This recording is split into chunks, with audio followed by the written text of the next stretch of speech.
Պարոն Մխիթարյան, Երևանի քաղաքապետարանը կուսակցական կառույց չի։ Երևանի քաղաքապետարանը, այո, քաղաքական պաշտոններում ունի կուսակցականներ,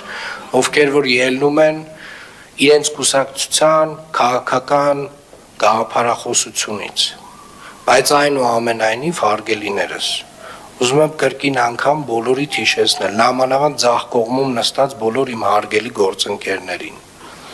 Դուք բոլորդ Երևանի քաղաքապետի ներկայացուցիչներն եք ձեր վարչական շրջաններում։ Իմ ներկայացուցիչներն եք ձեր վարչական շրջաններում։ Եվ համապատասխանաբար ես պետք է ձեզանից խնդրեմ եւ պահանջեմ ձեր հայտարարություններում առաջին հերթին ելնեք դրանից, որովհետեւ մենք կուսակցական կարող ենք լինել շատ երկար ժամանակ, բայց ձեր պաշտոնները այս պայդրությամբ, այո, կուսակցական հենքը հաշվի առնելով, գաղափարական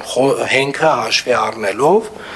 ձեր այսօրվա պաշտոնը ծառայությունն է Երևան քաղաքին եւ երևանցիներին, ձեր վարչական շրջանում։ Առաջին հերթին ձեր ծառայությունը պետք է լինի ձեր համար գերակա։ Ձեր հայտարարությունը սխալ հայտարարություն էր։